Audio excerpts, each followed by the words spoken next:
Somos um coletivo que visa criar um espaço seguro para diálogos sobre o continente africano, abrangendo diferentes gerações e vivências. Criar laços dentro da comunidade, contribuindo ativamente para o desenvolvimento do nosso continente e de uma diáspora mais visível e presente. Somos a África na diáspora. Somos a Afro-Identidade.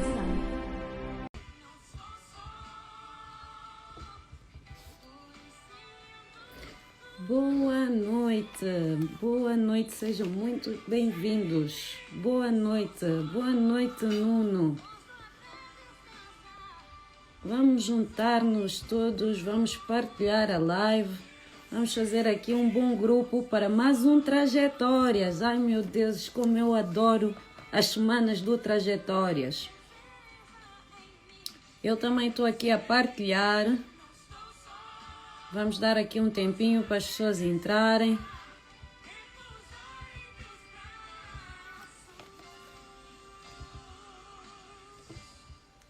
Que hoje o Trajetórias tem uma história, mais uma história impactante para partilhar com as pessoas que estão aqui a nos ouvir.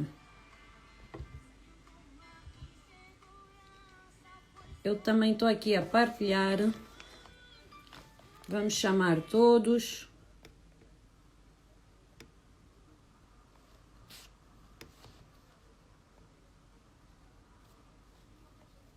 Vou só aqui partilhar também no Chio de Ideias.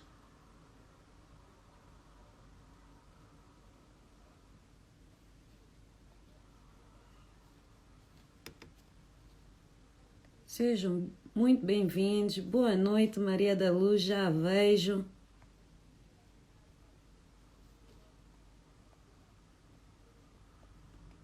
Eu vou aqui partilhar também no Chio de Ideias.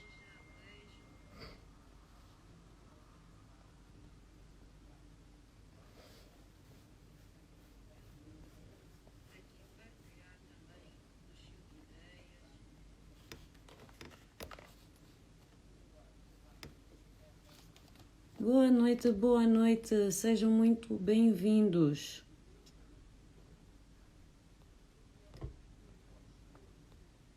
Estava aqui a partilhar o live.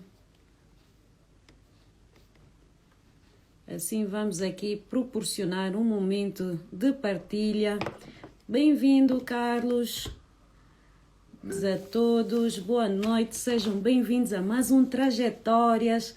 Como eu sou feliz e grata por poder conduzir a cada 15 dias uma história que nos pode impactar a vida.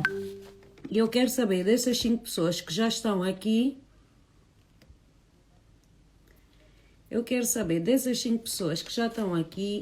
Quem é que costuma ver o Trajetórias? Enquanto as outras pessoas se juntam. Bora lá. Vamos aqui conversar um bocadinho. A nossa convidada também já está aqui. Quem é que costuma ver o Trajetórias? Põe a mão no ar, não tenham vergonha. Conversem comigo. Como de costume, confirmem, por favor, se me estão a ver e ouvir em condições. Alguém que me confirme, por favor. Sônia sem medo. Então, Sônia, diz-me tu, para ti, o Trajetórias, o que é que significa? Enquanto esperamos a nossa convidada, quero que me digam o que é que significa para vocês o Trajetórias. Senão a gente acaba já com o Trajetórias. Hoje quero conversar convosco um bocadinho. Olá, Marcita. Boa noite. Olá, Bruno Tomás. Bruno Tomás também só vem quando a Márcia vem. Tem que saber o que é que se passa aí. Se é que há um complô. Ninguém quer partilhar comigo, então trajetórias, o que é que significa para vocês? Bora lá para eu chamar a convidada, senão ela não entra. Ela já está aqui ansiosa para vir contar a sua história, mas se vocês não me disserem o que é que o trajetória significa, eu não a chamo. Boa noite, Márcia, mais uma vez. Márcia, conta-me, para ti, o que é que significa o trajetórias? Mas hoje estão com vergonha.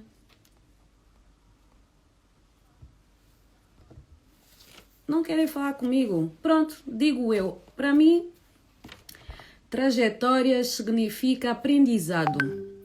E aprendizado para mim é o quê? Aprendizado a ser grata, porque depois das histórias que nós tivemos acesso, eu acho que nós devemos ser gratos porque metade de nós não passou pelas histórias que nós ouvimos aqui, daí a gratidão. Para mim, trajetórias também significa aprendizado pelo sentido que nós podemos escolher aquilo que nos tornarmos, não somos condicionados pelo que a nossa genética determina. Por isso aquela história de que eu sou assim porque o meu pai também era assim, já vimos que não funciona. Nós somos frutos das escolhas que nós fazemos. E cabe a vocês também fazer essa escolha. A escolha de fazer o quê? Olá, Keila, tudo bem? Bem-vinda. Obrigado pela tua presença. Escolha se vocês acham que devem partilhar esta live ou não, para mais pessoas terem acesso às histórias, para mais pessoas poderem ser impactadas e fazer a diferença. Por isso, bora lá, partilhem. Vamos chamar todos para recebermos a Maria da Luz. Maria da Luz, que é uma mulher com uma história, como é que eu não encontro adjetivo para explicar a história desta mulher, mas sei que ela tem muito para nos ensinar. E eu espero que vocês estejam desse lado com papel e caneta para poderem apontar tudo o que ela tem para nos ensinar. Eu vou já ver se ela está pronta. Obrigada, Keila. Eu vou aqui chamar Maria da Luz para ver se ela está pronta para que ela entre. Ora, aí está, Maria da Luz. Boa noite.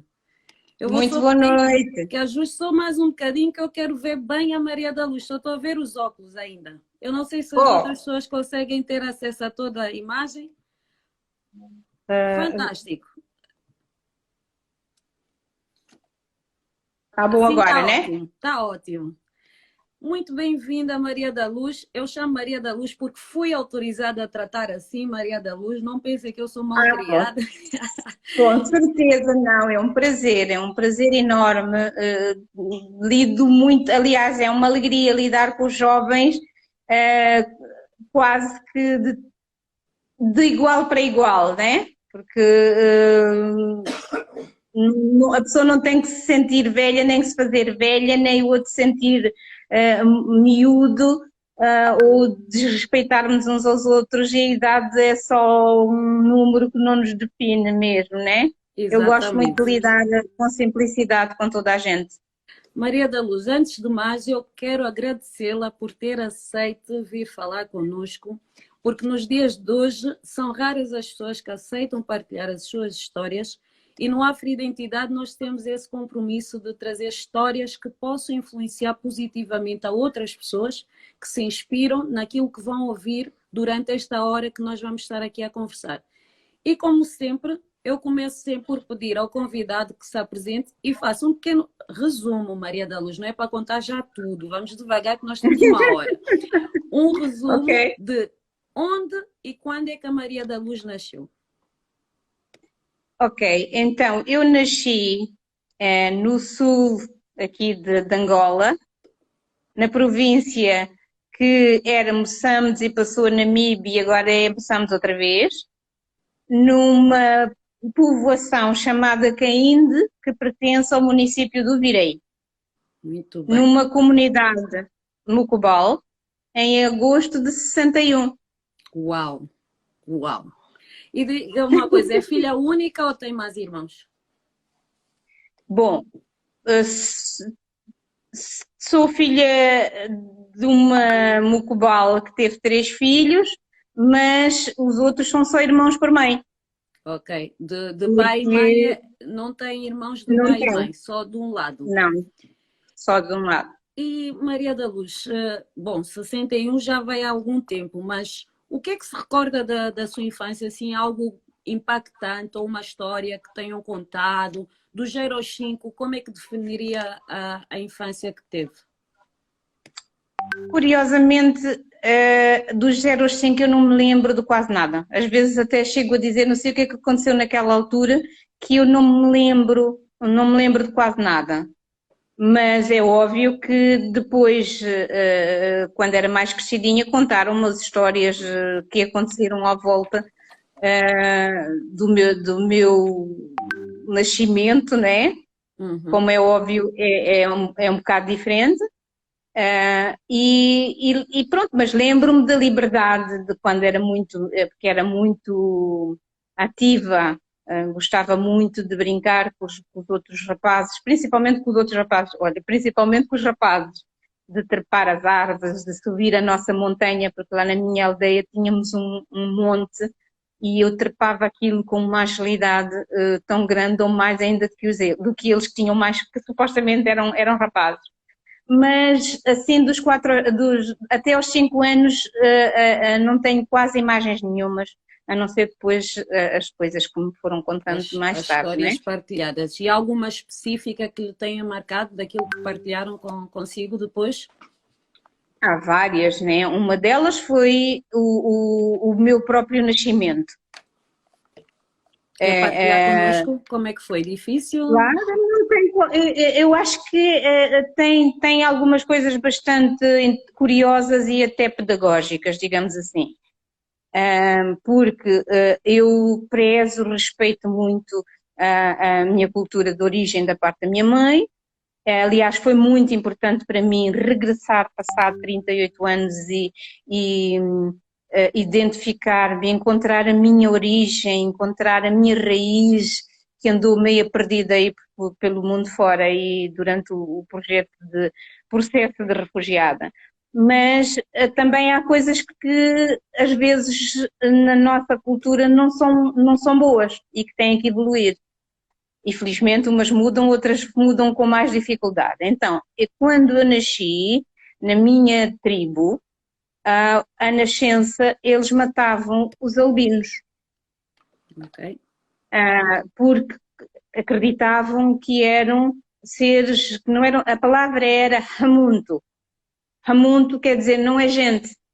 É uma coisa que veio do outro lado qualquer, mas obviamente o casal é negro e aquele filho branco não era deles. E matavam a nascença às escondidas, porque no tempo colonial não era permitido, né? Mas acontecia isso, e se matavam a nascença durante o parto, eles diziam que morreu e ninguém testemunhou, ninguém ia testemunhar Ninguém mesmo via contra, né? nada. Então, exato. Então esta é uma das crenças, e como essas há outras, que são negativas e que não nos podemos orgulhar delas e que felizmente mudou. Ou seja, eu quando Felizmente voltei à minha mudou. tribo, passado 38 anos, já encontrei muitos albinos jovens e jovens adultos e perguntei ao meu irmão o que é que aconteceu se já não o matavam. E ele disse não, que já não matavam e que até se acreditava que matar é que dava azar.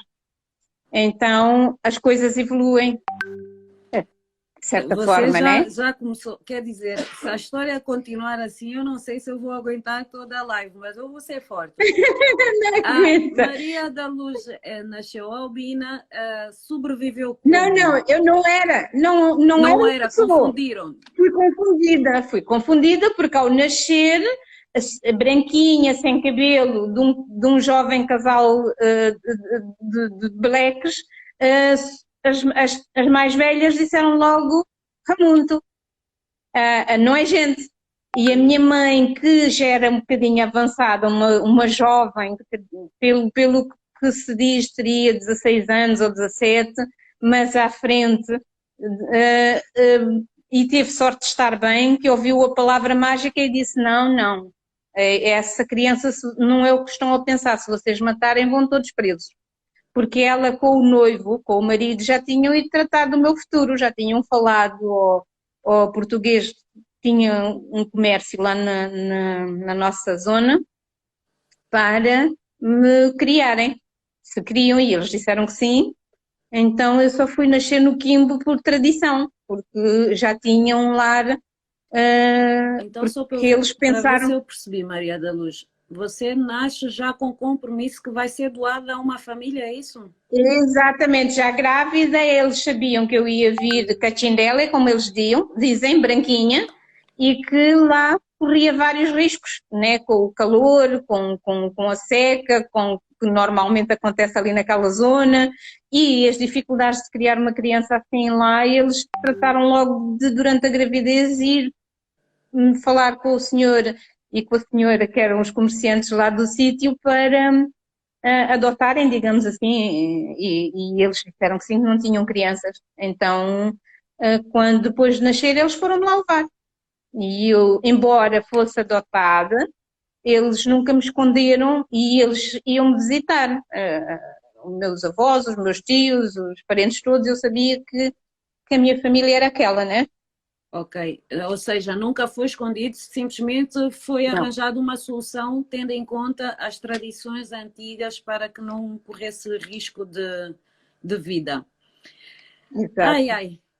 E chegando à adolescência, como é que se chega à adolescência? Mantém-se sonhos? É-se revoltado? Como é que se chega à adolescência nessas condições?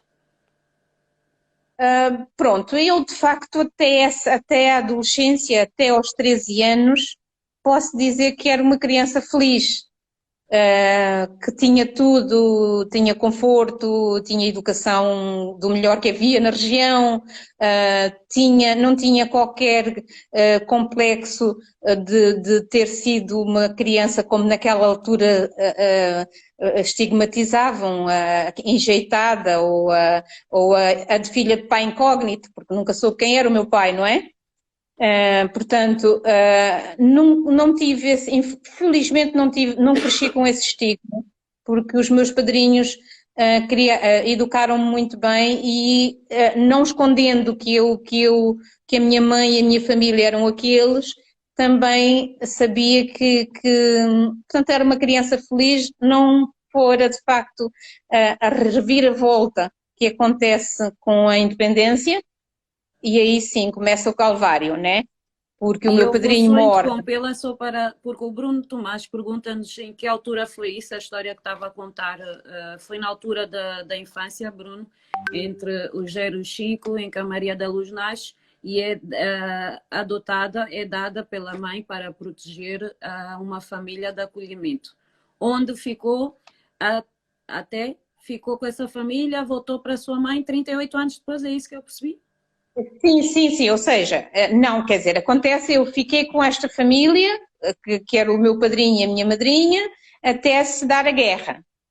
Com a guerra, perco o padrinho que morre com um ataque cardíaco devido à revolução e aquela confusão toda que iria seguir e que ele estava a prever que ia acontecer.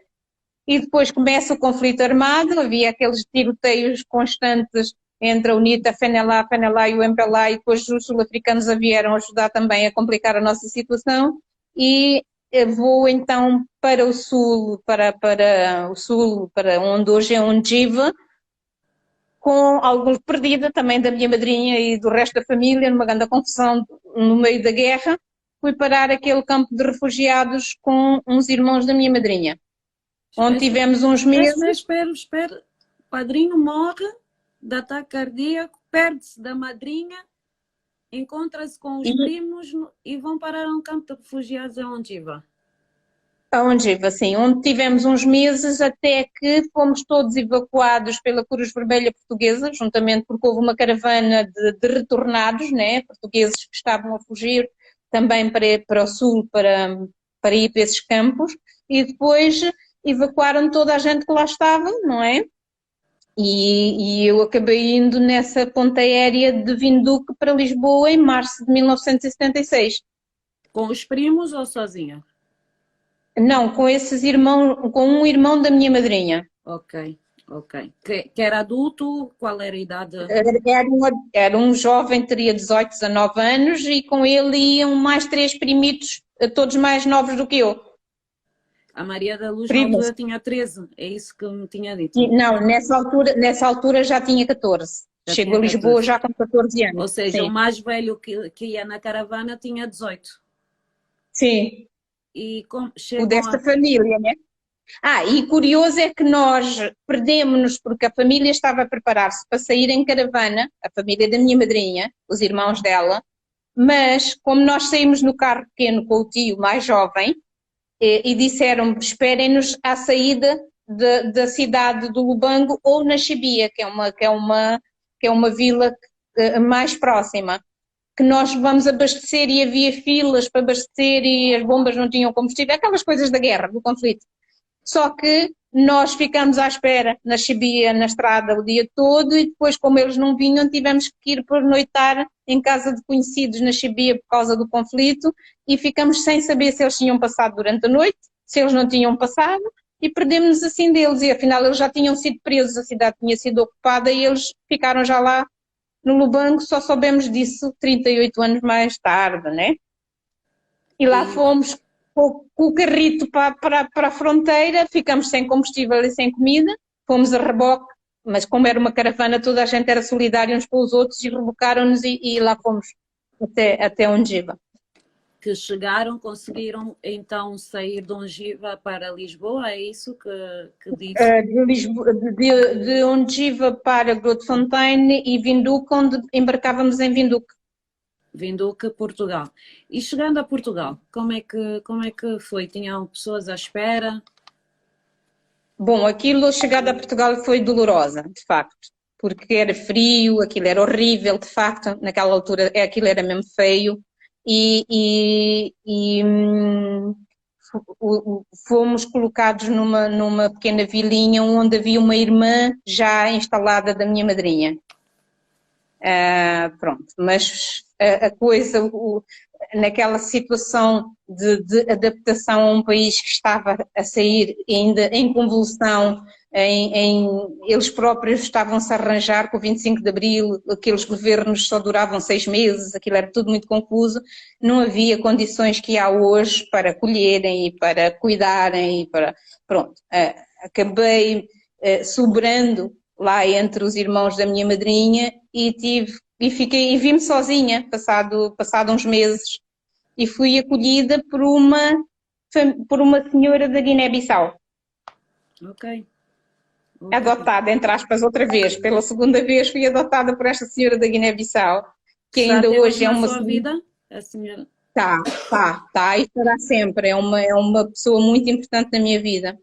Está agora em Inglaterra, mas de qualquer forma somos muito ligados ainda e amo aquela senhora também. E pronto, e depois esta deu-me aquele suporte familiar e tinha acabado de ficar viúva também com 4 filhos pequeninos, mas disse que quando comiam 4 também comiam 5. E eu precisava era mais do apoio familiar e ela deu isso. Maria da Luz, eu vou aproveitar aqui, primeiro para cumprimentar as pessoas que estão-se a juntar à medida que nós vamos falando, também para dizer, a Márcia voltou a perguntar como é que foi a infância, mas já tinha falado sobre isso, mas eu vi por 2 vezes que a Maria da Luz tocou aqui numa palavra que para mim é importante e eu não sei, e vou querer ouvir a opinião da Maria da Luz, que é a questão da solidariedade. Falou que para apanhar a boleia, para conseguir chegar até Portugal, dependeu da solidariedade, porque na antiga, e usou a expressão antigamente, éramos solidários, e voltou a referir agora, quando foi acolhida pela, não sei como é que trata, mãe, pela senhora Sim. da Guiné, também voltou a falar outra vez de solidariedade. E é uma palavra que primeiro ouve-se muito menos do que se ouvia no passado. Não sei se está de acordo comigo. E eu queria fazer aqui uma pausa só para recuperarmos o ar da sua história e queria ouvir a opinião da Maria da Luz. Nós, nos dias de hoje, sofremos mais do que antigamente, por isso é que deixamos de ser tão solidários, ou o que é que, na sua opinião, acha que aconteceu para que esta questão da solidariedade esteja assim um bocado perdida? Bom, eu penso que é uma opinião muito pessoal, né? que vários fatores. No caso da nossa comunidade aqui, da nossa sociedade, penso que anos de guerra violenta e uma importação vária de culturas que não são as nossas, com valores que não são os nossos, que vêm as telenovelas, aquelas coisas dos americanos de cada um por si, quanto mais ouro eu tiver, quanto mais rico eu for, quanto mais poder eu tenho, e eu sozinho, e muitos anos de guerra pode ser que tenham enfim, distorcido um bocado esses nossos valores. Mas a solidariedade, eu penso que é uma e segue a minha vida, e é a palavra que me guia. Eu adoro a palavra solidariedade e não gosto da palavra caridade. Mas já vamos chegar a essa parte, não conta ainda essa parte, já vamos falar dessa questão do porquê que lhe guia tanto a solidariedade e o que é que quer dizer com isso. Voltando assim, a Márcia quer um bocadinho de detalhes sobre a sua mãe da Guiné-Bissau. Como é que a descreveria, a mãe que a acolheu? Olha, a mãe da Guiné-Bissau é uma senhora, é uma mulher extraordinária. É uma mulher extraordinária. Ficou viúva, era casada com um português, muito jovem, uma mulher alta, muito alta, com 1,80 m e tal, linda, jovem na altura, fica viúva, penso que com 24 anos e tinha 4 filhos. Obviamente que eu tinha 14 ou 15, né? Mas tinha 4 bebés praticamente. E tinham vindo de licença graciosa que havia no tempo colonial para o pessoal que trabalhava na administração, e o marido era da Câmara de Bissau, e tinham vindo de férias e ele adoece aqui e morre. E ela depois estava-se a organizar ainda, tinha perdido o marido muito recentemente quando me conheceu. E que também, pronto, abriu uma porta. E foi muito marcante porque a partir daí fiquei muito ligada aos guineenses, até hoje, e depois conheci um irmão dela em Leiria em 76, que era franciscano, e que mais tarde se tornou num líder da comunidade em Portugal, os pioneiros, o maior de todos, que se chamava Fernando Cá. Não sei se vocês já ouviram falar dele. E o Fernando Cá foi um dos grandes fundadores do movimento associativo africano em Portugal. E eu depois fui trabalhar com ele para a Associação Guineense em full time. Então fiquei sempre muito agarrado aos guineenses. O meu primeiro marido era guineense, enfim, e pronto, essa senhora de facto é extraordinária, criou esses 4 filhos, teve mais espaço para mim e acolhia sempre uma série de pessoas da família ou não, e pronto, agora vive em Inglaterra, mas continuo com ela aqui no meu coração, e eu sei que ela me trata como filha, chama-me filha, e tem um carinho genuíno por mim, como se fosse filha, tenho a certeza. Voltando à sua adolescência, Maria da Luz, nessa altura, sonhava com o futuro? Como é que, passando pelas coisas que passou, um adolescente, que é a fase em que nós começamos a ambicionar o que é que vamos ser, o que é que queremos fazer do futuro, como é que foi essa fase para a Maria da Luz? Sonhava com isso ou tinha outro tipo de pensamentos mais realistas, mais momentâneos? Bom, nós quando temos depende da nossa vida, e a prioridade da nossa vida depende das circunstâncias em que nós vivemos, né? Se nós estamos a sobreviver ou se nós estamos a lutar para viver, nós estamos mais focados em sobreviver e não estamos muito focados em fazer projetos ou ter sonhos e ideias. O nosso sonho é conseguir comer, o nosso sonho é conseguir arranjar meios para sobreviver hoje, né? Pronto, e aquela fase era uma fase muito confusa. Posso pensar que talvez essa juventude foi um bocado roubada por causa desse processo todo, não é? Porque fui uma criança feliz aquela altura e depois de repente tive que passar a ser uma adulta, a tomar conta, uma jovem adulta, criança e a cuidar de si, né? Porque embora tivesse o acolhimento daquela família, eu tinha que cuidar de mim e eu comecei a trabalhar logo aos 14, 15 anos para sobreviver. E nem sequer havia escolas, portanto eu só fui fazer o ensino já adulto, já à noite, em Lisboa, já depois de ser adulta. Então as prioridades eram outras. Ok. É que eu tenho 37 anos, eu não consigo nem imaginar, Não porque parece por nada. isso é que para mim o Trajetórias é tudo, a partilha de histórias de vida fazem-nos ter uma noção que nós, efetivamente, naquela altura você não ia sonhar num futuro porque nem sabia se o dia da manhã o que é que ia ser, então era o mais imediato. E nós não temos noção disso a não ser quando temos conhecimento dessas histórias e dessas partilhas. E como é que foi para Maria da Luz? Sentiu muita falta dos pais biológicos durante este percurso até a vida adulta? Como é que conseguiu ultrapassar esta ausência? Como é que conseguiu não deixar-se impactar? Porque nós sabemos que muitas vezes o que é negativo acaba por nos levar para caminhos que a gente não quer, que a gente se perde. Como é que fez para não ir para esses caminhos, passando por essa trajetória? É verdade.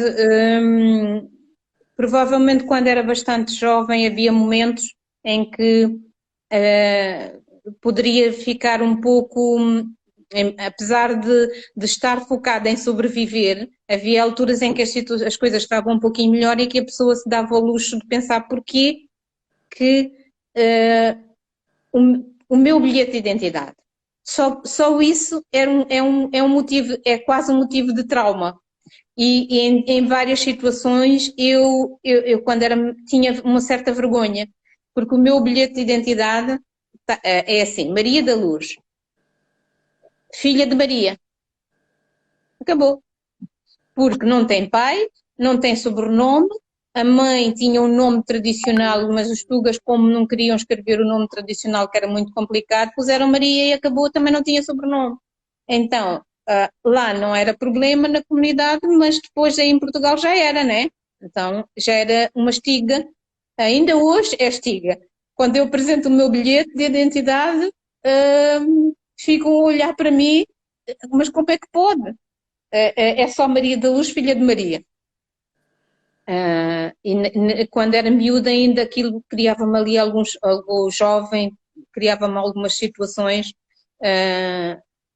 mas que não me criavam trauma ou assim grandes vergonhas, porque não sei, há qualquer coisa em mim que acho que resolve isso dando a volta por cima, porque há coisas muito mais importantes do que estar-me agora a pensar que ser filha de pai incógnito, não ter sobrenome, ter sido, digamos que, dada para criação, injetada, como se chamavam antigamente,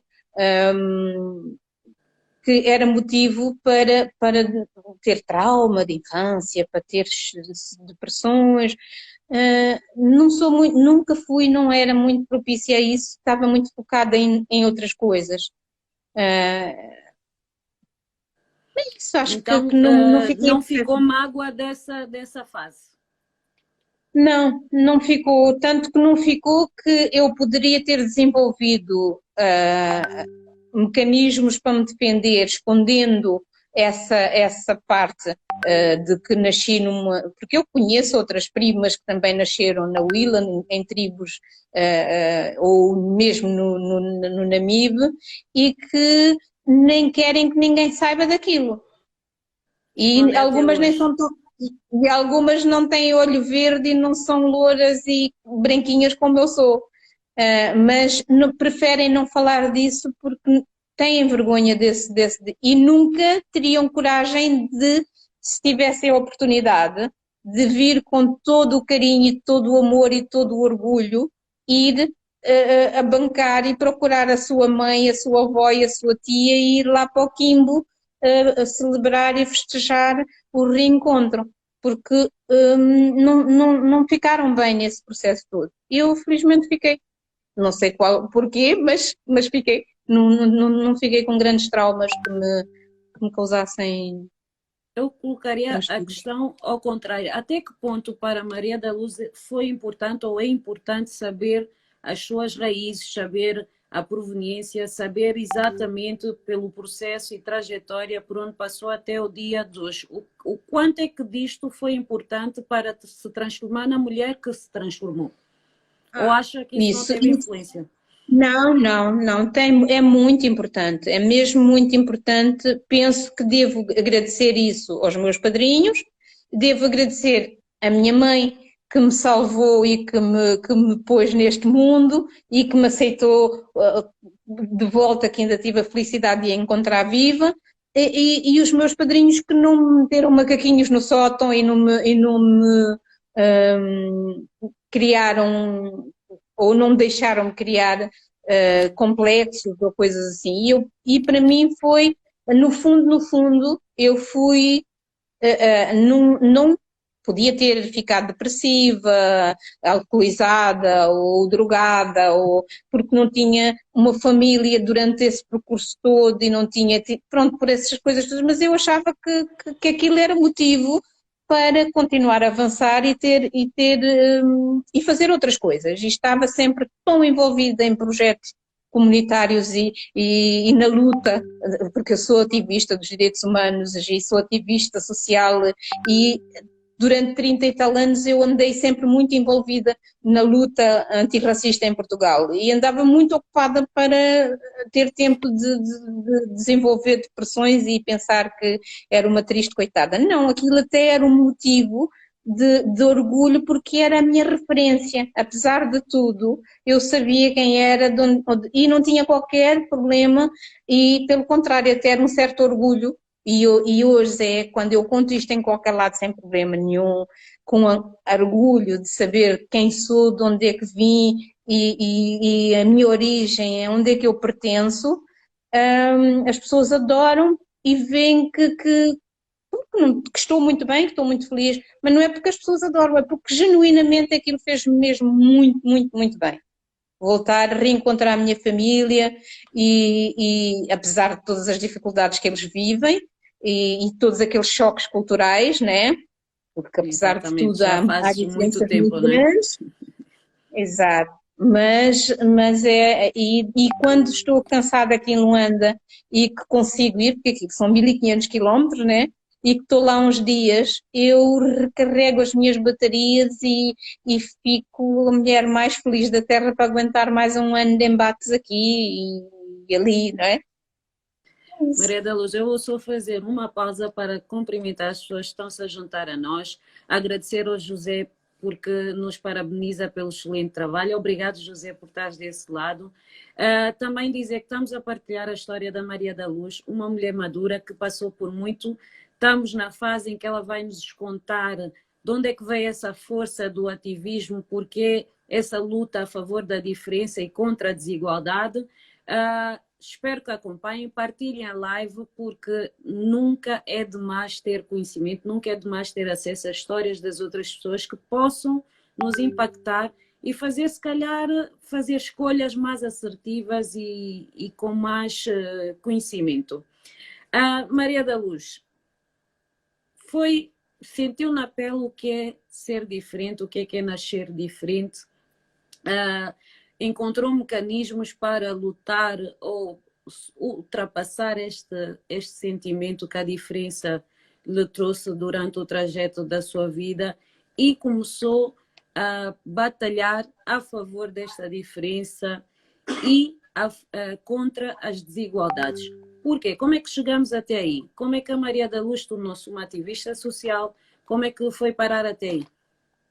Foi influenciada por alguém? Como é que isso foi? Claro, eu penso que fui influenciada pelo este mentor, que era o irmão desta senhora da Guiné, que eu conheci em 76 e que passou a ser o meu chefe e o meu mentor, digamos assim. Mas agora que analiso para trás, várias coisas, chego à conclusão que aquilo já estava em mim. Aquilo já estava em mim. O facto de algumas posições, de ouvir conversas quando era miúda entre famílias, sempre os problemas raciais, os conflitos raciais, e eu estar entalada, literalmente, entre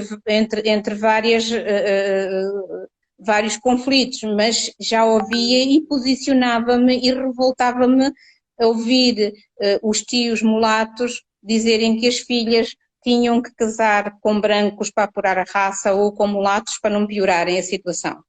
E isso criava-me uma certa revolta. Tanto que durante a minha juventude eu recusava-me a ter um namorado branco.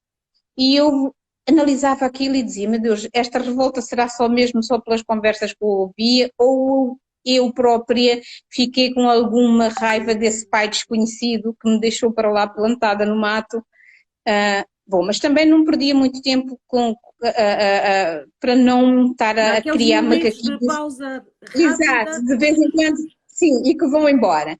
Mas aquele clique acontece exatamente quando o Fernando Cá cria a Associação Guinense de Solidariedade Social. E é uma altura, estaríamos em 87. Havia uma situação, havia vários conflitos emergentes por causa de imensos clandestinos, imensos refugiados, muitas barracas, muitos problemas sociais estavam a emergir em Lisboa. E ele, quando cria a Associação Guinense, já existia a Associação Cabo-Verdiana, mas era uma associação mais cultural, menos ativa neste ativismo tão forte, tão impactante como o que o Fernando Cá imprimiu naquela época em Lisboa. E quando ele me convida para ir trabalhar com ele assim que cria a associação, fez-se luz. Eu percebi que larguei tudo o que fazia. Na altura trabalhava no comércio, nas boutiques, e era vendedora, e aquilo para mim foi a maior oportunidade da minha vida. E fui trabalhar para lá com ele e pronto, o bichinho começou a nascer, né? E a pegar a sério, né? De irmos fazer manifestações porque a polícia baleou um angolano, porque matou um angolano, e porque queremos contas, e porque prenderam alguém indevidamente, alguém foi acusado. Depois fui das primeiras direções do SOS Racismo, trabalhava na associação para ganhar a vida, mas o SOS era bem mais radical e preenchia muito mais o meu coisa naquela época, então também estava no SOS Racismo, e pronto, legalizamos muita gente que estava em situação sem papéis, então, muitos refugiados, muitos ilegais, e resolvemos muitas situações sociais, ajudamos no processo de reconversão das barracas naquela fase em que Portugal começou a receber o dinheiro da União Europeia e começou a construir bairros sociais, enfim, e foi assim que o bichinho, nesse processo todo. Exatamente, que o bichinho tomou conta. A Jana está aqui a partilhar conosco que também ela, dentro do seio da sua família, ouvia a frase: vocês gostam dessas negras fuveiras, precisam casar com brancas para limpar a família. Será que isso também é fruto de algum preconceito por essa história da escravatura e tudo mais, que tenha nos levado a transformar-nos em próprios... aqueles que lutam contra a sua própria raça? Será que isso vem daí? Bem, isso por mais que se investigue e por mais que se estude, vai ficarmos sempre, Nunca será ou não será ou não será. Nunca iremos saber 100%. É óbvio que tem mãozinha das políticas da colonização, que imprimiram nas pessoas, nas populações e nas comunidades Pensar. esse mito da superioridade. Quanto mais claro, melhor qualidade de vida têm. Mas estas conversas eu ouvia da parte dos mulatos, da parte da minha madrinha. Mas depois também conheci pessoas que sendo negras, também não queriam que os filhos comessem camão, não queriam que os filhos falassem o dialeto e queriam que as filhas começassem a casar com brancos ou com mulatos porque a vida ia melhorar. Naquela altura era um pouco confuso, não é? E isso acontecia e continua a acontecer. E eu penso que nessa fase isso criou assim uma certa rebeldia em mim e eu depois fiquei um bocado radical, depois juntando-me a esses movimentos radicais do SOS Racismo e não sei o que, eu fiquei um bocadinho pós-radical. Depois, de adulta, modifiquei um pouco. Centralizou um bocadinho. Sim, sim. Mas pronto, era um pouco radical nisso. E também a própria vida, porque depois, agora que regresso à minha própria terra, fui muito bem recebida na minha comunidade, tive muita sorte, encontrei a minha mãe viva, uma das senhoras que me parou no parto ainda estava viva, uma velhinha, mas estava viva. Contaram-me então essa história por um triz, confirmaram porque eu já sabia, né?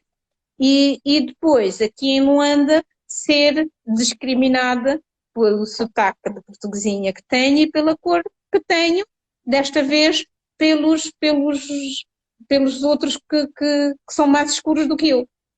Ou seja, em Portugal não era branca e em Angola não era negra. E em Angola não sou a preta. Então é, de facto, uma situação, se não continuasse com a mesma força e envolvida nesta fase no ativismo dos direitos dos autistas, porque deixei-me de me preocupar um bocado com o racismo e com essas coisas para me concentrar nos direitos dos deficientes, principalmente os jovens e as crianças.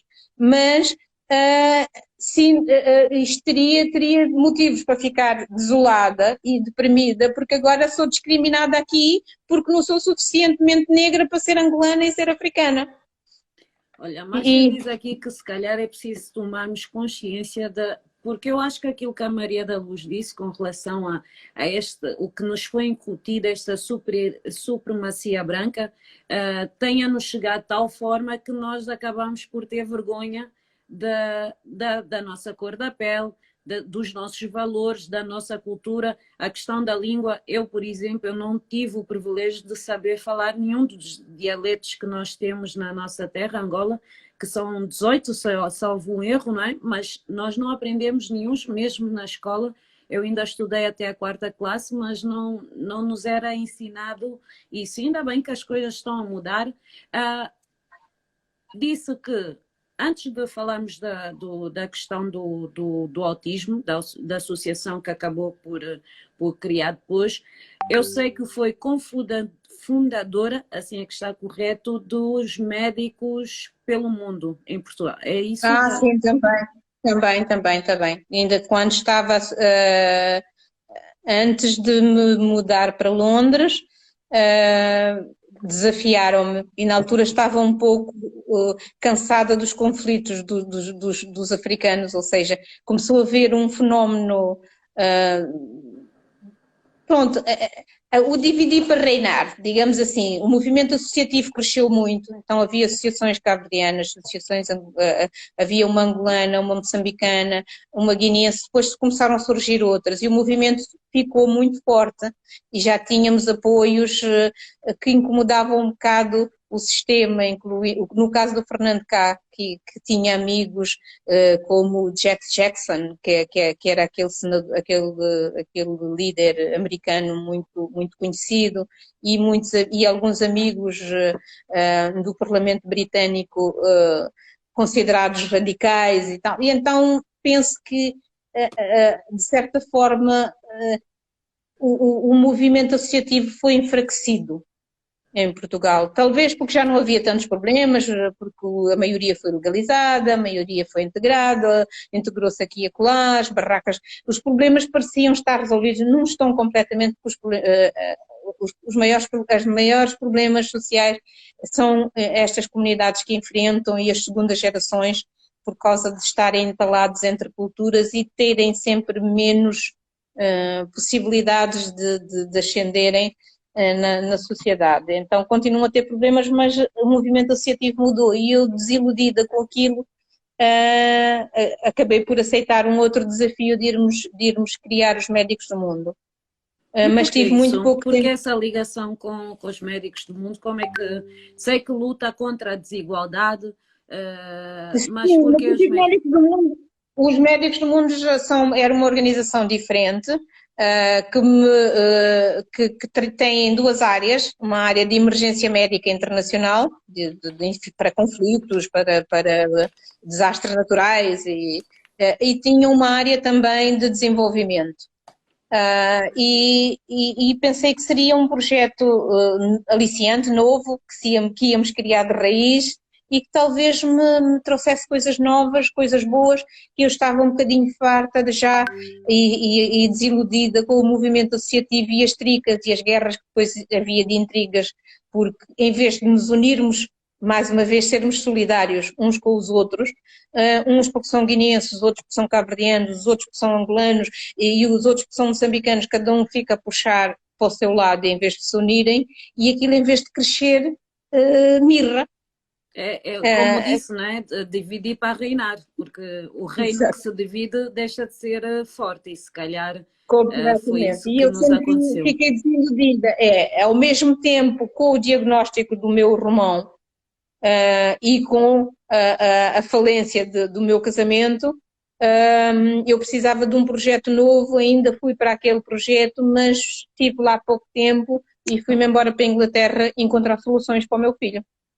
E aí afasto-me um bocado desse mundo associativo, Do destas coisas. ativismo contra, da luta contra o racismo e passa, e já é a segunda, terceira vez que diz, por causa do meu filho, o que é que aconteceu? Por que é que a sua vida mudou? O que é que aconteceu com o seu filho que fez com que tivesse que emigrar para a Inglaterra? Ok, então eu tenho uma filha mais velha do primeiro casamento, que na altura já era adolescente, já tinha 16 anos, quando tinha 14 anos, quando voltei a fazer um segundo casamento. E veio o filho. E aos 2 anos ele começa a desenvolver o autismo. Não nasceu com autismo, mas tem um autismo regressivo, começam os sinais a aparecer a partir dos 2 anos e meio, e há 25 anos, porque ele já tem 25 anos, né? Há 23 anos, mesmo em Portugal, o diagnóstico era terrível para se conseguir, e nos casos que era assim como ele, que tinha feito um desenvolvimento perfeito até ali, então era mais difícil ainda conseguir um diagnóstico.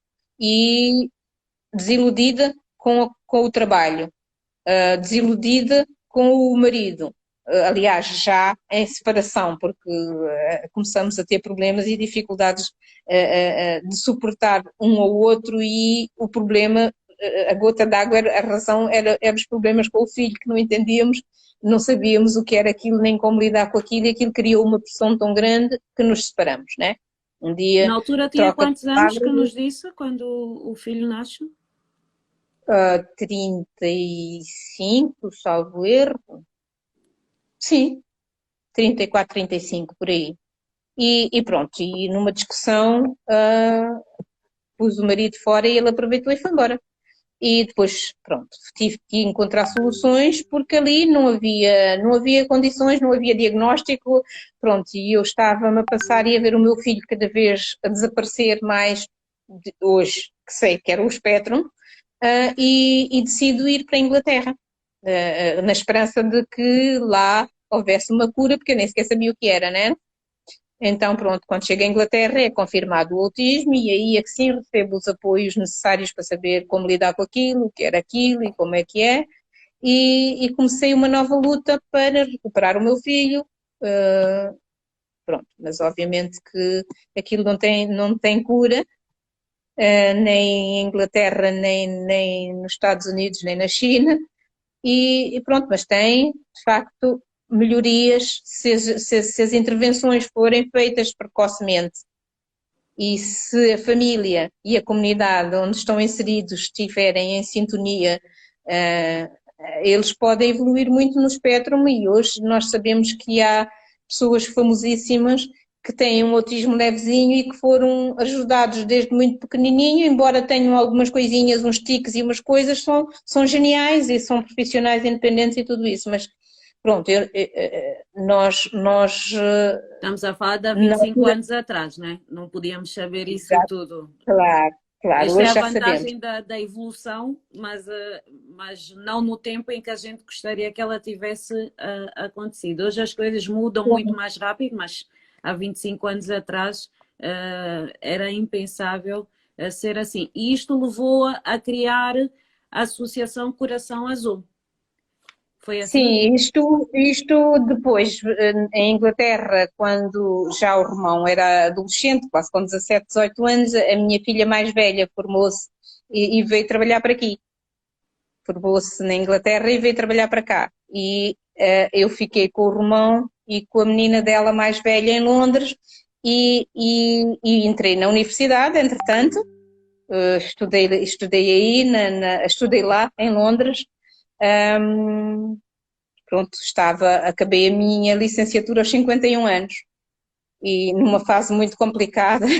É possível inspirar mais do que isso? Eu não sei se tem jovens nessa live, que eu acredito que tenha, que é o nosso maior, mas ouçam, nunca desistam dos sonhos. 51 anos, acaba uma licenciatura com um filho que tudo parecia ser perfeito, mas que acaba por demonstrar uma perturbação no seu desenvolvimento, muda de país à procura de soluções para o filho, tem uma filha já grande, mas ainda assim consegue fazer com que a filha se forme. Um casamento não deu, segundo casamento, numa discussão, o marido vai e não volta e forma-se aos 51 anos, cria associação, luta pelo racismo, forma a Fundação de Médicos pelo Mundo. Minha gente, não temos desculpa. Peço desculpa, mas nós não temos desculpa. Depois da Maria da Luz, quem vier dizer que a vida não está boa, pelo amor de Deus, tenham vergonha, porque nem dá. Eu, a partir de hoje, eu por natureza estou sempre a rir, mas a partir de hoje eu estou proibida de verter uma lágrima, porque não dá. Não dá. Minha gente, desculpa, mas não dá. 51 anos forma-se em quê? Em desenvolvimento internacional e direção de organizações não governamentais, que era a área onde eu já trabalhava há um tempo em Portugal, né? E o primeiro trabalho na cadeira, na área de desenvolvimento de organizações não governamentais é o que é hoje o Coração Azul. Portanto, foi um trabalho académico, um projeto que nasce ali, só tinha outro nome fictício, né? Mas que foi o que originou o que é hoje o Coração Azul. E pronto, e assim que acabo, a minha filha acaba por me encorajar. De facto, é ela que eu devo agradecer, porque ela, de facto, também ela é a minha rocha, eu sou a rocha dela, ela é a minha rocha, né? E ela é que começou a dizer: mãe, tu estás aí infeliz, cheia de frio, detestas, porque realmente eu não gosto do clima da Europa, nem me sinto feliz na Europa. Aqui, mesmo com muito pouco e com tanto desafio e tanta luta, estou toda feliz da vida. E eu lá tenho uma série de conforto e uma série de luxos e uma série de coisas, e estou sempre com dor aqui, dor ali, e artrite, e a fibromialgia, e a dor acolá, e não me apetece, de facto, viver na Europa, mas pronto. Acabo por, ela convence-me a dizer: aí estás-te a desperdiçar, porque estás a acabar o teu curso e aqui é que precisam de ti. E pronto, lá me entusiasmei, venho com o autista e com a neta e com tudo, criar o Coração Azul e pronto, e assim nasce, de facto. Juntei-me aqui a outras mães e a outros pais e pronto, e era necessário porque quando eu comecei a vir para aqui, nunca se tinha ouvido falar, porque é um tema complexo, para eles ainda, que é um problema bicudo, por questões culturais e religiosas, e não lidam bem ainda com estas coisas. E estas crianças são sempre as últimas das últimas, discriminadas na família, na comunidade. O governo então não quer saber deles porque diz que tem outras prioridades, e de facto têm muitas prioridades, mas estes têm que ter a sua prioridade também, porque também são cidadãos que têm os seus direitos como os outros e têm uma família atrás deles que precisa ter qualidade de vida e que também tem que lutar pelo E de seu algum próprio suporte bem-estar e dos seus emocional, não é? filhos. Exatamente, e aqui não há nada ainda. Portanto, quando o Coração Azul nasceu, aliás, nós primeiro criamos uma outra associação, foi mesmo a primeira das primeiras, chamava-se A Pegada, mas eu trazia toda aquela garra e a experiência bebida aí, porque em Londres também estive metida logo no movimento associativo passado um tempo, já estava numa associação que se chamava Girassol, que dava apoio à comunidade portuguesa, depois comecei, já vício de ajudar as pessoas, tentava ajudar pessoas que chegavam a Londres e que precisavam de alguém que fosse ajudar a fazer uma tradução, de alguém que desse um apoio emocional, porque eu sou muito jeitosa a dar conselhos e a amparar as pessoas que estão piores do que eu. E já fazia isso também lá. Então,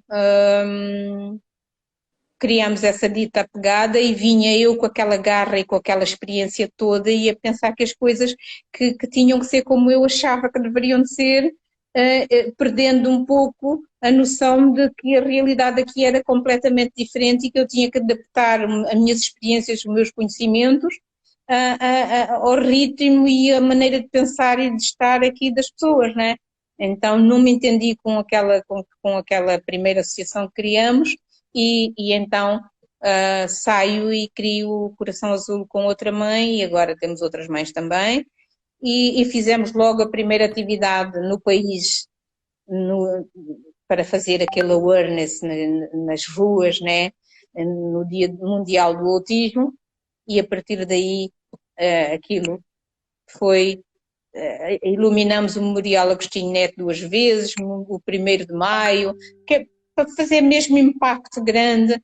Pronto, e a partir da imprensa também pegou e hoje o autismo já não é desconhecido e já há 5 associações. Então acho que valeu a pena, as sementes foram lançadas e estão a ser lançadas e o movimento está a começar a crescer. Nós, Maria da Luz, tivemos aqui o privilégio, eu não sei se ainda está aí, porque eu vi entrar há pouco tempo o Dr. Leite Cruzeiro, eu não sei se o conhece pessoalmente, porque eu trabalhei enquanto estive aí em Angola com o Dr. Leite Cruzeiro e ele é uma referência a nível de desenvolvimento ou de perturbações de desenvolvimento infantil. É uma pessoa que esquece, é uma Maria da Luz na versão masculina. É extraordinário, é de facto. Ele ia falar na nossa conferência do dia 2 do dia 2 de Abril, quando entrou o estado de calamidade e que deu cabo do nosso programa todo de Abril do ano passado. E foi quando o conheci assim pessoalmente, mas pronto, sei que de facto ele é é a referência. Ele está aqui a agradecer-nos, mas somos nós que devemos agradecê-lo, porque de facto nunca diz não a nada, está sempre disponível para estas questões. Meteu-se numa moto, foi até ao Coração Azul, disponibilizou-se para falar, já estava tudo organizadinho e veio o estado de emergência. Pronto, e sei, conheço, tenho pessoas, amigas comuns e que de facto sei que ele é um excelente médico e uma excelente pessoa. E pegando aqui na história, e porque estamos a caminhar para o fim, eu queria aqui falar e mais aproveitar, né, beber da sua experiência e dos seus conselhos, porque eu vou-lhe ser verdadeira, é oportunismo, porque eu quando disse vou falar com a Maria da Luz, eu vou aproveitar também para ver se ela nos ajuda aqui a tomada de consciência, porque, como sabe, eu estou muito ligada a trabalhos com crianças e adolescentes. Tenho uma paixão enorme pelos adolescentes e preocupação também, porque eu olho para mim, que também ainda sou uma jovem, já não sou tão adolescente, mas uma jovem, e olho para a juventude com uma grande preocupação, no sentido que eu acho que nós não estamos tão engajados como eu via no seu tempo. Sou de ouvir a sua história, tanto engajamento em que se pôs. Nós, os jovens, estamos com, que eu costumo dizer, uma inércia no agir, no lutar pelas coisas que nós acreditamos. Eu queria que a Maria da Luz nos disse, fizesse uma reflexão comigo. O que é que se passa? Por que é que os jovens foram levados? Será que é só mesmo a influência de outras culturas? Este desânimo, esta inércia, na sua opinião, deve-se ao quê? Será que é os pais que não estão a passar os valores? O que é que se passa? Eu penso que sim, eu penso que a culpa é dos pais. A maior parte. São vários fatores que obviamente concorrem para esta realidade, né? Mas eu também não sou assim tão. Eu penso que há alguns jovens que, que, que, que são uma esperança. E ainda hoje eu disse isso lá na associação, estive reunida com jovens e disse-lhes que eles eram uma inspiração para mim e eles faziam-me querer voltar, querer ficar mais tempo aqui para os ajudar, porque eles com tanta dificuldade, obviamente são uma minoria, deviam ser a maioria, mas são uma minoria. E não são todos, mas eu penso que a maior, temos que falar de culpa, que eu por acaso não gosto, esta é outra palavra, a par da caridade também não gosto da culpa. A culpa é dos pais, porque os pais, a maioria deles ficaram tão envolvidos no salve-se quem puder na Esperar que se reconectem. Peço imensa desculpa, não sei. De vez em quando a tecnologia nos distrai. Eu vou ver se eu consigo recuperar a nossa convidada. Logo agora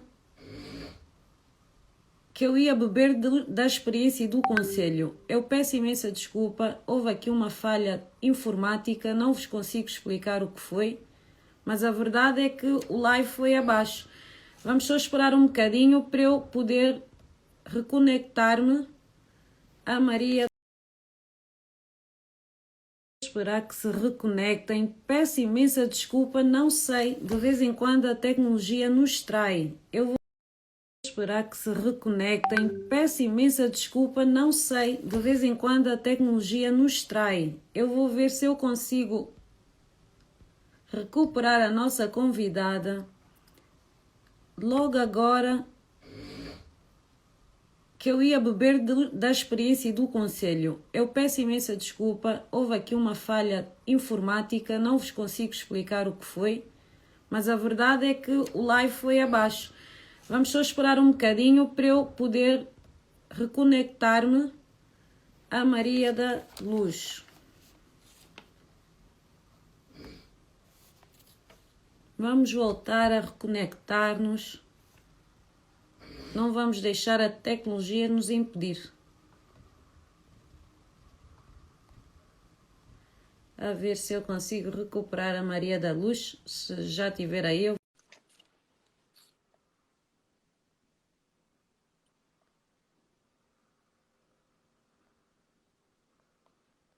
eu vou pedir também. Obrigada, Leita. Estou tranquila, mas a informática às vezes nos trai. Dessa vez eu fui traída pela informática. Nem sei o que é que aconteceu.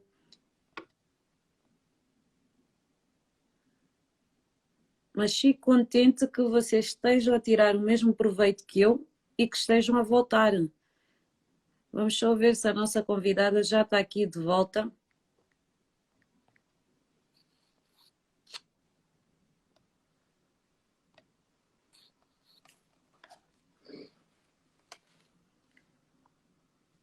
Maria da Luz, não nos fuja. Queremos continuar a ouvir daquilo que nos estava a explicar.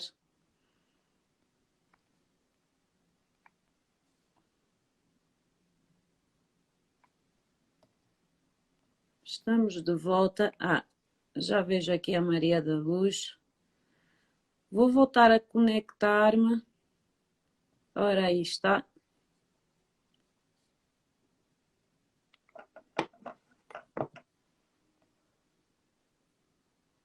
Cá estou. Obrigada. Peço desculpa, fui traída pela informática. Não sei o que é que aconteceu. Isto tudo foi abaixo.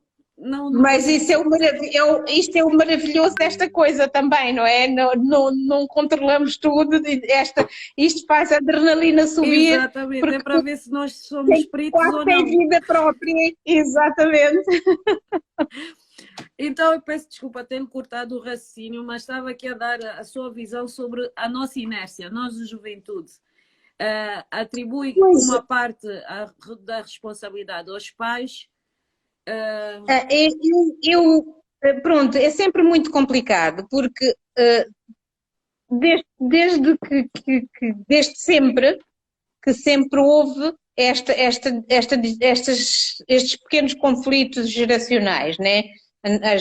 Os mais novos que estão a conquistar uma posição da sua própria era e os pais e os avós que não entendem muito bem aquilo e que andam por ali. Mas o mais importante, eu penso, é que quando nós transmitimos os valores, eu tenho a certeza que se o meu padrinho, mais o meu padrinho, não me tivesse dado uma educação de base, desde a primeira infância até aos 12 anos, sólida, com valores morais e, acima de tudo, ferramentas para, aos 14 anos, sobreviver por aí, assim meio aos trambolhões, mas respeitando sempre a mim, não é? E aos outros, não é?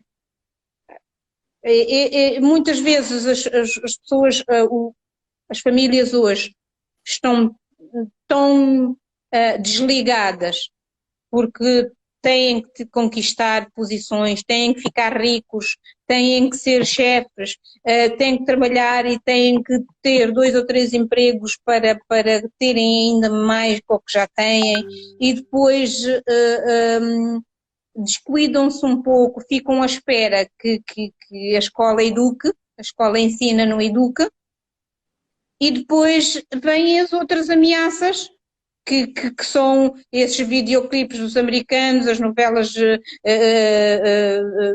mexicanas e brasileiras, que a maior parte delas, a meu ver, é lixo,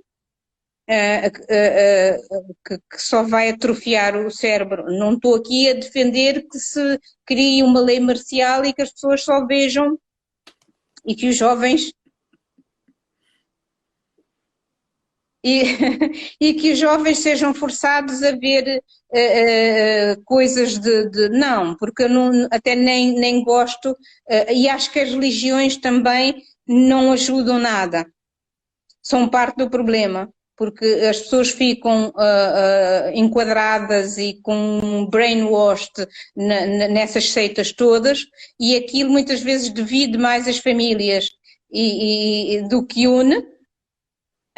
E o resultado é este caldeirão de problemas que vamos tendo cada vez mais com gerações que não se entendem e que não colaboram umas com as outras, porque não temos que ser. A minha neta, que hoje tem 18 anos, eu e ela somos um time. É óbvio que temos pelo meio a mãe dela, mas eu dou-me muito bem com a mãe e dou-me muitíssimo bem com ela.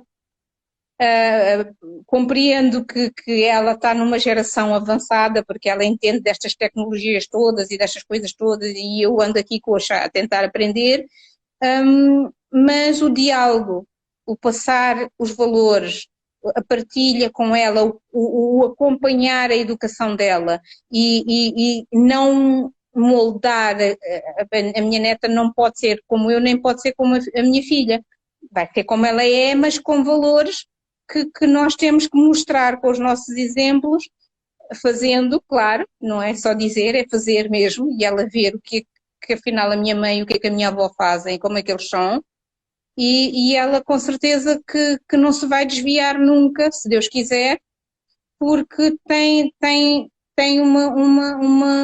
Uma base. uma base, sim, foi-lhe transmitidos valores que ela viu na prática e que ela se orgulha de obviamente que não vai ser a avó dela, mas se calhar ainda daqui a uns anos vai ser muito melhor que a avó, porque tem outras ferramentas e teve outra proteção que a avó não teve e provavelmente pode ser muito melhor que a avó, né? Por isso é que eu penso que a falha não é só exclusivamente das famílias, mas na minha ótica é a maior percentagem vem de uma negligência e, e de uma confusão de valores até para os próprios pais que Maria da Luz, eu vou só ficaram. pedir que eu não estou a vê-la num todo. Ai, ora aí está, voltou. Porque a imagem começou a falhar e voltou. Pegando nesse ponto, eu ia dizer exatamente isso. Será que também, enquanto adultos, e aqui não sou especificamente os pais, porque antigamente eu lembro-me, do pouco que me lembro também da minha infância, que até o meu vizinho era meu tio. Será que, enquanto adultos, também deixamos de ser uma fonte de inspiração e uma fonte de exemplo para a juventude? Eu penso que sim, sem dúvida. Ao mesmo tempo que as famílias também estão assim, um bocado em crise, a própria comunidade também está em crise. Portanto, se o vizinho, o tio, não é mais aquele tio que acolhia o vizinho, ou o filho do vizinho, ou o menino da rua, que não passaria fome, porque onde comia os filhos da tia ou do tio, comia aquele menino da rua que passou, ou que andava por ali, ou que é filho do vizinho, pode menos. Portanto, o problema é geral, não é só do núcleo da família, mas da é num comunidade de uma todo. maneira geral. E aí entra a Sim. minha pergunta. Maria da Luz, se imaginemos a seguinte hipótese, se lhe fosse dado o poder para mudar, só podia mudar uma única coisa. Dentro daquilo que visualiza nos dias de hoje, qual era o poder que escolheria e mudaria o quê? Bom, as frentes são tão grandes, mas se fosse com uma varinha mágica, era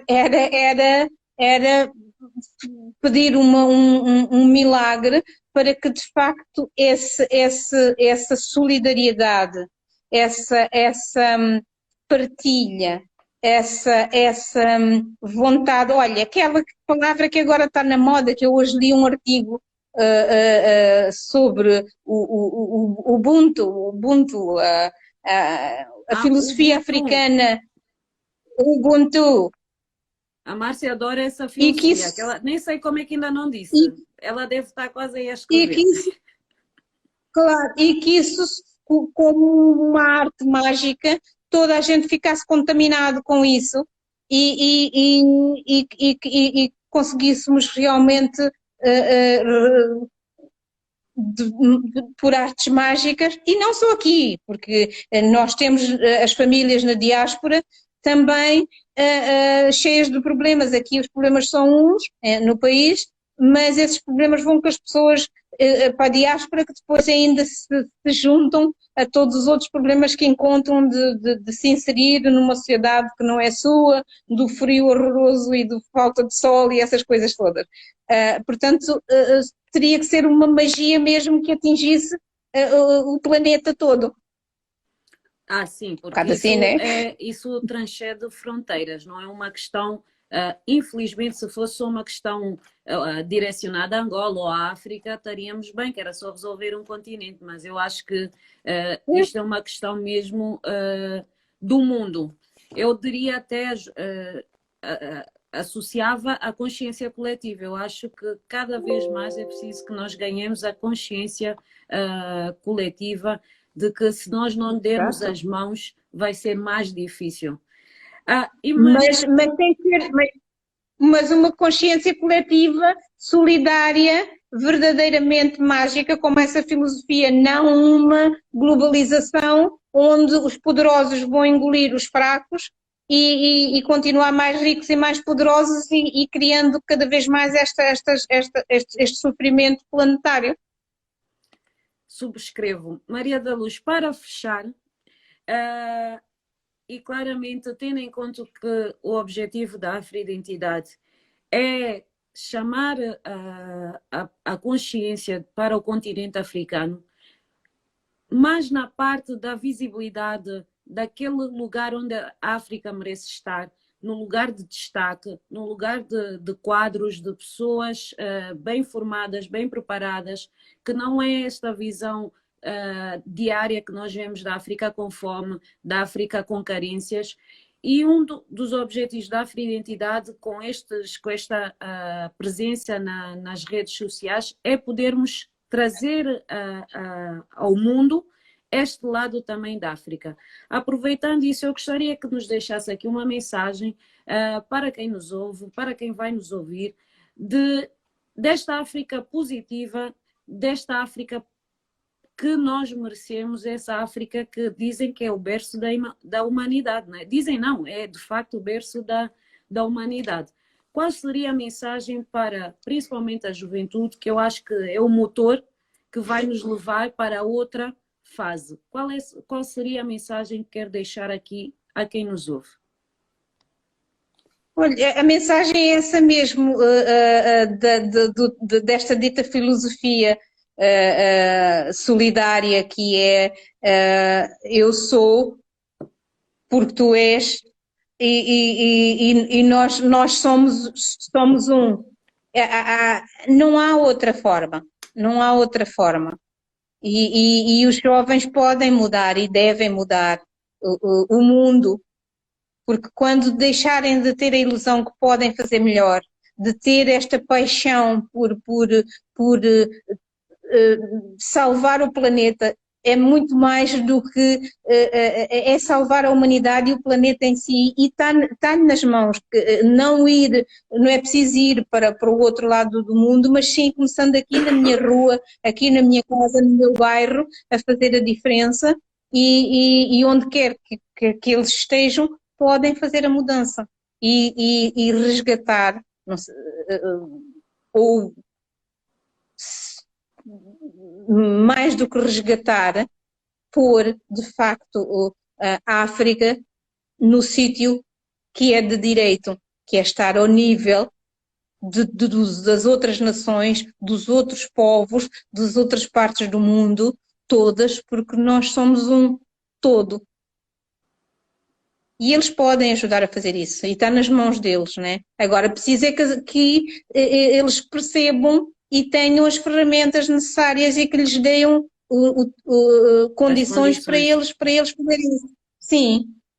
Mas aqui, puxando a brasa para a sua sardinha, Maria da Luz, você não teve as condições necessárias, mas criou as condições para chegar onde chegou. Sim, é verdade, porque pronto, tive sorte, digamos assim, de ter passado pelos processos que passei, encontrando pessoas que, mais uma vez, foram de facto genuinamente solidárias e que substituíram a mãe, o pai, acarinharam, cuidaram quando eu precisei, e isso talvez fosse a minha salvação, não é? E outros têm tudo isso e não precisam de ser adotados e apanhados aqui e ali e revoltam-se porque têm tudo e não têm nada. Mas eu estou muito grata pelo vosso trabalho e o vosso projeto. Acho que pode ajudar muito, muito mesmo a resgatar e a imprimir uma nova autoestima, uma nova identidade forte, pela positiva, não é criarmos novos terroristas radicais, daqueles que vão pôr bombas se for preciso, porque eu penso também não é por aí, que os tais que depois acham que eu sou demasiado branca para ser angolana. Mas não, juntos somos um. E eu penso que vocês estão a fazer um trabalho excelente e bem-aja e que o vosso trabalho chegue aos quatro cantos e que ajude os jovens, de facto, a porem a nossa cultura, as nossas origens, o nosso continente no sítio onde ele deve estar, que é a par dos outros. Maria da Luz, volto a agradecê-la. Eu vou só fazer aqui porque realmente você é de uma humildade. O Bruno fez esse reparo, eu também não queria cortá-la, mas pelo amor de Deus, sorte! Sorte não, você não teve sorte, você procurou e trabalhou por essa sorte. Quem dera a muita gente ter a sorte que você teve, ou seja, de ter a resiliência, ter a persistência, a consistência para chegar e poder partilhar desta forma, porque há pessoas que passam pelas circunstâncias em que a Maria da Luz passou e ficam ressentidas, criam mágoas, ódios, revolta, e você chama sorte. Minha gente, não tenho mais nada a acrescentar. Tivemos com a Maria da Luz, chegamos ao fim de mais um Trajetórias com uma pessoa que nos inspirou. Eu, pelo menos, estou a sair daqui mais rica, mais motivada, mais inspirada para continuar a trabalhar em prol exatamente desse resgate, dessa imagem em que a África deve estar e tem que estar. Despeço-me com o compromisso de voltarmos dentro de 15 dias com mais uma história de impactar. Maria da Luz, um grande beijinho, muito obrigada pela sua presença e até muito breve. Beijinhos a todos. Obrigada. Muito obrigada. Um beijo grande, Silmara. Muito obrigada. Obrigada e força aí. Beijinhos. Esperar que se reconectem. Peço imensa desculpa, não sei. De vez em quando a tecnologia nos trai. Eu vou ver se eu consigo recuperar a nossa convidada. Logo agora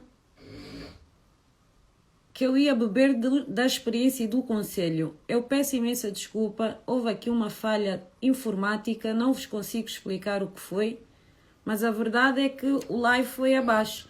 Vamos só esperar um bocadinho para eu poder reconectar-me à Maria da Luz. Vamos voltar a reconectar-nos. Não vamos deixar a tecnologia nos impedir. A ver se eu consigo recuperar a Maria da Luz. Se já tiver aí, eu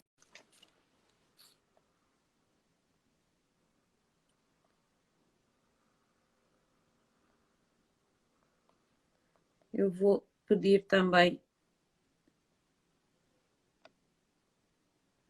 Obrigada, Leita. Estou tranquila, mas a informática às vezes nos trai. Dessa vez eu fui traída pela informática. Nem sei o que é que aconteceu.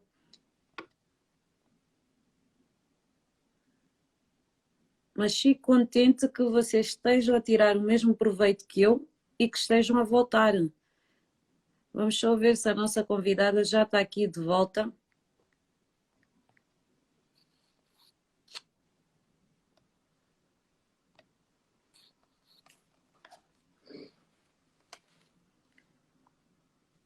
Maria da Luz, não nos fuja. Queremos continuar a ouvir daquilo que nos estava a explicar.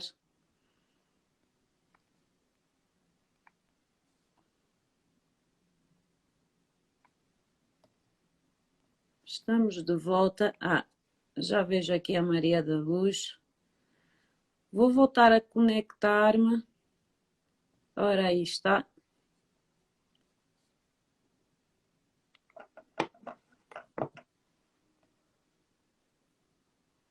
Cá estou. Obrigada. Peço desculpa, fui traída pela informática. Não sei o que é que aconteceu. Isto tudo foi abaixo. Não, mas isso isto é o maravilhoso desta coisa também, não é? Não controlamos tudo. Isto faz a adrenalina subir. Exatamente, é para ver se nós somos peritos ou não. Tem vida própria, exatamente. Então eu peço desculpa ter cortado o raciocínio, mas estava aqui a dar a sua visão sobre a nossa inércia, nós de juventude. Atribui uma parte da responsabilidade aos pais. Pronto, é sempre muito complicado, porque desde sempre houve estes pequenos conflitos geracionais, né? os mais novos que estão a conquistar uma posição da sua própria era e os pais e os avós que não entendem muito bem aquilo e que andam por ali. Mas o mais importante, eu penso, é que quando nós transmitimos os valores, eu tenho a certeza que se o meu padrinho, mais o meu padrinho, não me tivesse dado uma educação de base, desde a primeira infância até aos 12 anos, sólida, com valores morais e, acima de tudo, ferramentas para, aos 14 anos, sobreviver por aí, assim meio aos trambolhões, mas respeitando sempre a mim, não é? E aos outros, não é? Muitas vezes as pessoas, as famílias hoje estão tão desligadas porque têm que conquistar posições, têm que ficar ricos, têm que ser chefes, têm que trabalhar e têm que ter 2 ou 3 empregos para terem ainda mais do que já têm e depois descuidam-se um pouco, ficam à espera que a escola eduque, a escola ensina, não educa, e depois vêm as outras ameaças, que são esses videoclipes dos americanos, as novelas mexicanas e brasileiras, que a maior parte delas, a meu ver, é lixo, que só vai atrofiar o cérebro. Não estou aqui a defender que se crie uma lei marcial e que as pessoas só vejam e que os jovens e que os jovens sejam forçados a ver coisas Não, porque eu não, até nem gosto, e acho que as religiões também não ajudam nada. São parte do problema, porque as pessoas ficam enquadradas e com brainwashed nessas seitas todas, e aquilo muitas vezes divide mais as famílias do que une. E o resultado é este caldeirão de problemas que vamos tendo cada vez mais com gerações que não se entendem e que não colaboram umas com as outras, porque não temos que ser. A minha neta, que hoje tem 18 anos, eu e ela somos um time. É óbvio que temos pelo meio a mãe dela, mas eu dou-me muito bem com a mãe e dou-me muitíssimo bem com ela. Compreendo que ela está numa geração avançada, porque ela entende destas tecnologias todas e destas coisas todas, e eu ando aqui coxa a tentar aprender, mas o diálogo, o passar os valores, a partilha com ela, o acompanhar a educação dela e não moldar, a minha neta não pode ser como eu, nem pode ser como a minha filha, vai ser como ela é, mas com valores que nós temos que mostrar com os nossos exemplos, fazendo, claro, não é só dizer, é fazer mesmo, e ela ver o que afinal a minha mãe, o que a minha avó fazem, como é que eles são, e ela com certeza que não se vai desviar nunca, se Deus quiser, porque tem uma base. Uma base, sim, foi-lhe transmitido de valores que ela viu na prática e que ela se orgulha obviamente que não vai ser a avó dela, mas se calhar ainda daqui a uns anos vai ser muito melhor que a avó, porque tem outras ferramentas e teve outra proteção que a avó não teve, e provavelmente pode ser muito melhor que a avó, né? Por isso é que eu penso que a falha não é só exclusivamente das famílias, mas na minha ótica é a maior percentagem vem de uma negligência e de uma confusão de valores até para os próprios pais que Maria da Luz, eu vou só pedir que eu não estou a vê-la num todo. Ai, ora aí está, voltou. Porque a imagem começou a falhar e voltou. pegando nesse ponto, eu ia dizer exatamente isso. Será que também, enquanto adultos, e aqui não sou especificamente os pais, porque antigamente eu lembro-me, do pouco que me lembro também da minha infância, que até o meu vizinho era meu tio. Será que, enquanto adultos, também deixamos de ser uma fonte de inspiração e uma fonte de exemplo para a juventude? Eu penso que sim, sem dúvida. Ao mesmo tempo que as famílias também estão assim, um bocado em crise, a própria comunidade também está em crise.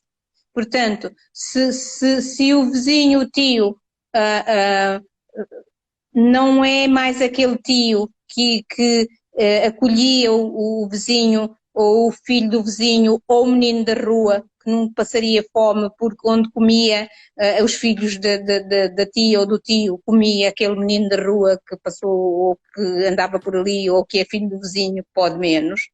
Hum, Portanto, o problema é geral, não é só do núcleo da família, mas da Mas é num comunidade de uma todo. maneira geral. E aí entra a Sim. minha pergunta. Maria da Luz, se imaginemos a seguinte hipótese, se lhe fosse dado o poder para mudar, só podia mudar uma única coisa. Dentro daquilo que visualiza nos dias de hoje, qual era o poder que escolheria e mudaria o quê? Bom, as frentes são tão grandes, mas se fosse com uma varinha mágica, era pedir um milagre para que de facto essa solidariedade, essa partilha, essa vontade, olha, aquela palavra que agora está na moda, que eu hoje li um artigo sobre o Ubuntu, a filosofia Ubuntu. africana, o Ubuntu, A Márcia adora essa e que filosofia, isso, que ela nem sei como é que ainda não e, disse. Ela deve estar quase aí a e que escrever. isso, claro, e que isso, como uma arte mágica, toda a gente ficasse contaminado com isso e conseguíssemos realmente por artes mágicas, e não só aqui, porque nós temos as famílias na diáspora também cheias de problemas. Aqui os problemas são uns no país, mas esses problemas vão com as pessoas para a diáspora, que depois ainda se juntam a todos os outros problemas que encontram de se inserir numa sociedade que não é sua, do frio horroroso e da falta de sol e essas coisas todas. Portanto, teria que ser uma magia mesmo que atingisse o planeta todo. Ah, sim, Um porque bocado assim, né? isso transcende fronteiras, não é uma questão, infelizmente, se fosse só uma questão direcionada a Angola ou à África, estaríamos bem, que era só resolver um continente, mas eu acho que isto é uma questão mesmo do mundo. Eu diria até, associava à consciência coletiva. Eu acho que cada vez mais é preciso que nós ganhemos a consciência coletiva de que se nós não dermos Exato. as mãos, vai ser mais difícil. E Mas, Maria, mas tem que ser, mas uma consciência coletiva, solidária, verdadeiramente mágica, como essa filosofia, não uma globalização onde os poderosos vão engolir os fracos e continuar mais ricos e mais poderosos e criando cada vez mais este sofrimento planetário. subscrevo. Maria da Luz, para fechar, e claramente tendo em conta que o objetivo da afro-identidade é chamar a consciência para o continente africano, mas na parte da visibilidade daquele lugar onde a África merece estar, no lugar de destaque, no lugar de quadros de pessoas bem formadas, bem preparadas, que não é esta visão diária que nós vemos da África com fome, da África com carências. E dos objetivos da Afro-Identidade com esta presença nas redes sociais é podermos trazer ao mundo este lado também da África.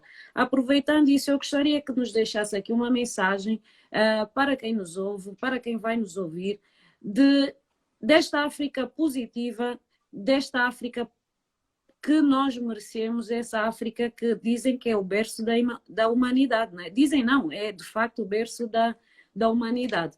Qual seria a mensagem para, principalmente a juventude, que eu acho que é o motor que vai nos levar para outra fase? Qual seria a mensagem que quer deixar aqui a quem nos ouve? Olha, a mensagem é essa mesmo, desta dita filosofia solidária, que é eu sou porque tu és e nós somos um. Não há outra forma, não há outra forma. E os jovens podem mudar e devem mudar o mundo, porque quando deixarem de ter a ilusão que podem fazer melhor, de ter esta paixão por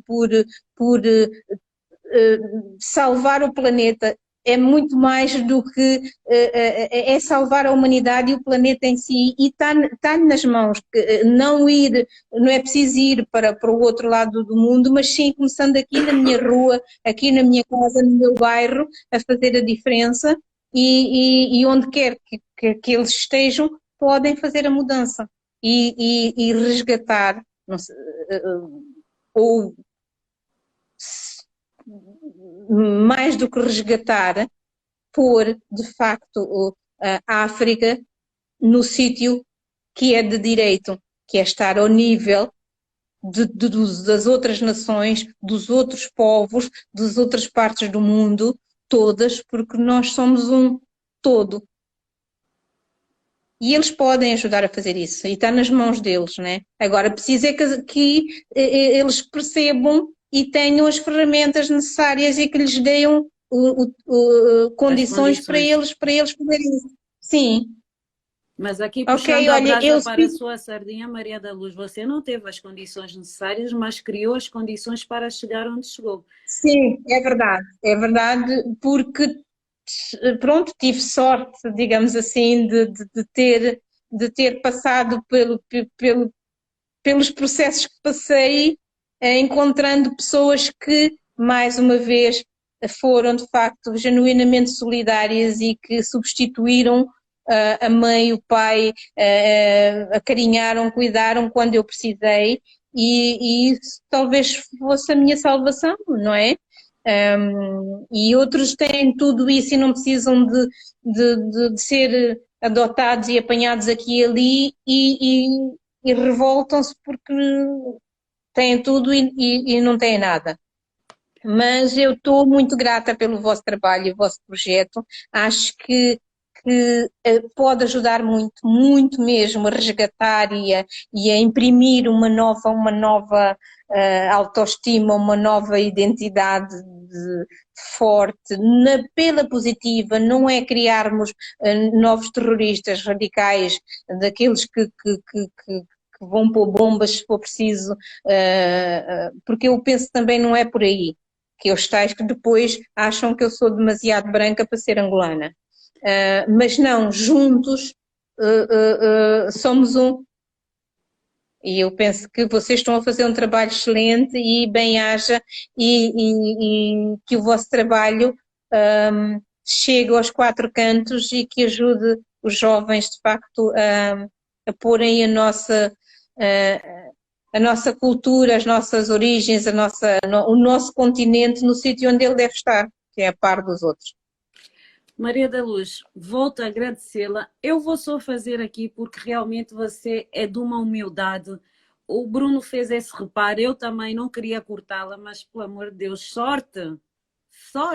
Sorte não, você não teve sorte, você procurou e trabalhou por essa sorte. Quem dera a muita gente ter a sorte que você teve, ou seja, de ter a resiliência, ter a persistência, a consistência para chegar e poder partilhar desta forma. Porque há pessoas que passam pelas circunstâncias em que a Maria da Luz passou e ficam ressentidas, criam mágoas, ódios, revolta, e você chama sorte. Minha gente, não tenho mais nada a acrescentar. Tivemos com a Maria da Luz, chegamos ao fim de mais um Trajetórias com uma pessoa que nos inspirou. Eu, pelo menos, estou a sair daqui mais rica, mais motivada, mais inspirada para continuar a trabalhar em prol exatamente desse resgate, dessa imagem em que a África deve estar e tem que estar. Despeço-me com o compromisso de voltarmos dentro de 15 dias com mais uma história de impactar.